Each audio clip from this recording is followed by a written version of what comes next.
വെച്ച് നോക്കുമ്പോൾ മസ്തിഷ്കം മരണം ഈസ് ഡെഫിനറ്റ്ലി മലയാളത്തിൽ കണ്ടിട്ടുള്ള വെച്ചൊരു യുണീക്കായിട്ടുള്ള അപ്രോച്ചും ഒരു എന്താ പറയുക ഒരു ഫ്യൂച്ചറിൽ നടക്കുന്ന ഒരു പടത്തിനെ ഇപ്പോഴത്തെ പ്രസൻറ്റ് അവസ്ഥകളും ഇനി ഉണ്ടാവാൻ പോകുന്ന അവസ്ഥകളും എല്ലാം കൂടെ വെച്ചിട്ടൊരു സാമൂഹികമായൊരു കിടിലം പടം. അതായത് ഒരാൾ കണ്ടിരിക്കേണ്ട ഒരു സാധനം.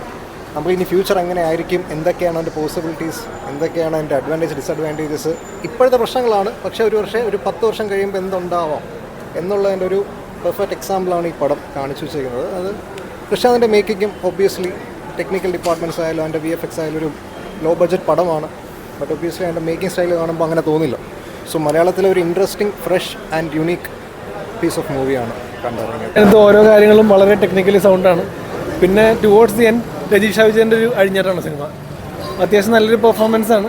എല്ലാവരും തിയേറ്ററിലൊന്നും കാണുന്നതായിരിക്കും നല്ലത്, ഒരു ഇമ്പാക്റ്റ് കിട്ടാൻ വേണ്ടിയിട്ട്. മൊത്തത്തിലൊരു എന്താ പറയുക, നോർമലി മലയാളത്തിൽ കാണാത്ത രീതിയിലുള്ള സിനിമയാണ്. ഒരു ഇമ്പാക്ട്ഫുൾ മൂവിയാണ്. ഒരു ടുവേർഡ്സ് ഫ്യൂച്ചർ എന്ന രീതിയിലാണ് പറയുന്നത്. ആരും ആലോചിക്കാത്ത രീതിയിലൊക്കെ അവർ ഉണ്ടാക്കിക്കുന്നത്. അതുകൊണ്ട് ഒരു വെറൈറ്റിയാണ്. മലയാളത്തിൽ നിന്ന് ഇങ്ങനെ ഒരു വെറൈറ്റി അറ്റംപ്റ്റ് അല്ല, അപ്പോൾ എങ്ങനെയുള്ള വർക്കാണ്? അതെ, വെറൈറ്റിയാണ് എപ്പോഴും മലയാളത്തിലെ ആവശ്യം. അല്ലെങ്കിൽ നമ്മൾ കൺവെൻഷണൽ രീതിയിൽ നിന്നൊക്കെ മാറിയിട്ട് കൃഷ്ണനാണെന്ന ഡയറക്ടർ എല്ലാ പ്രാവശ്യം വെറൈറ്റിയാണ് കൊണ്ടുവരാറ്. അപ്പോൾ ആ രീതിയിലുള്ള വെറൈറ്റിയാണ് ഇതിനകത്തും പ്രതീക്ഷിച്ചുള്ളത്. അത് തന്നെയാണ് കിട്ടിയത്. Good it was good.